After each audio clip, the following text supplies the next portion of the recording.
Indiana fans voice discontent after Fever's Caitlin Clark and Raven Johnson update. Just when the Indiana Fever found its footing again, they have some sombering news. They are currently preparing to host the physical Toronto Tempo team, which is the fifth-ranking offense in the league right now. This means that even though the Fever is fourth in scoring this season, it would need some extra fuel to continue its three-game winning streak.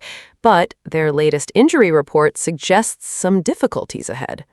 Less than 24 hours away from their home game, the Fever released its injury report, naming both their offensive mastermind and defensive rookie. Caitlin Clark is probable due to her back issues, something that has been a lingering issue this season. She was previously using a back wrap when off the floor to manage the pain, but she was not seen wearing it recently. Meanwhile, rookie guard Raven Johnson is questionable for her left ankle.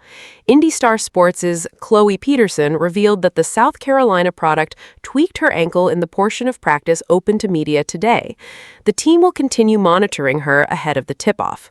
It is worth noting that both statuses can be changed if improvement is seen even ahead of the game. Them not being out is a good thing too. Clark's presence on the report has become increasingly common over the last few weeks as she continues to manage a lingering back issue since the May 20 debacle.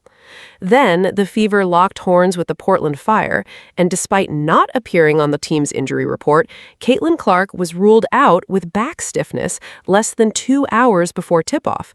That sudden update blindsided fans and eventually resulted in the Fever receiving a warning from the WNBA regarding their handling of the report.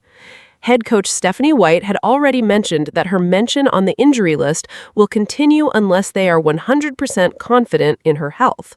The steps are being taken considering the many injuries that plagued the point guard last season. Caitlin Clark will likely suit up tomorrow.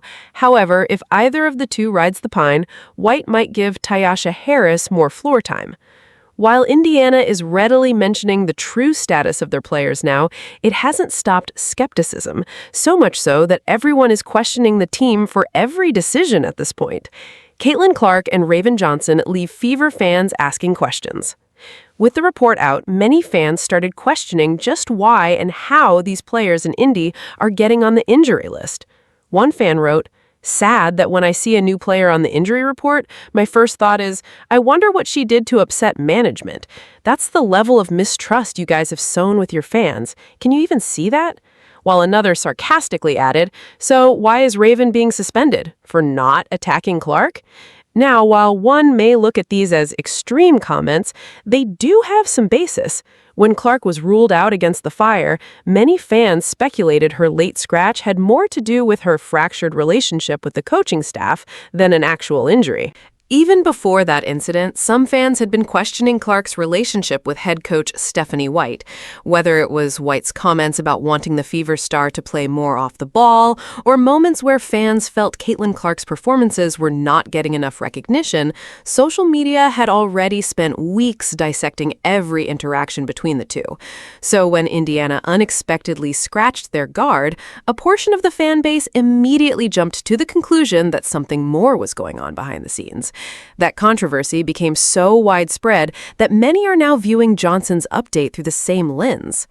How the hell Raven Johnson got hurt? She barely played minutes. Is it because Raven actually passed the ball to CC? She don't ball hog like Kelsey Mitchell. Is she on suspension time like Sophie did? Wondered another follower. The tension between the fan base and the Fever management is continuously increasing, and White is becoming a target for all. But as Peterson mentioned, Johnson hurt herself during a practice session, and certainly that's not something that even White would want, given the Tempo has a strong offense, something that can give the Fever a tough challenge.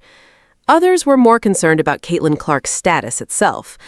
CC playing basketball in the WNBA, Griner and the rest of the league is playing football in the NFL, or practicing Brazilian Jiu-Jitsu.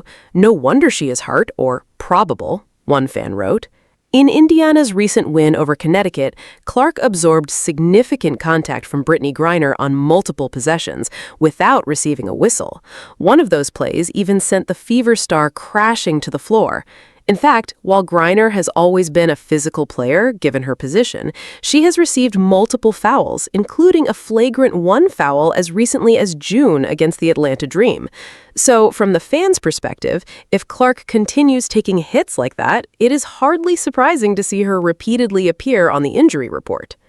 Another added, 9 games in a row sounds like a preemptive excuse in case she gets cooked again.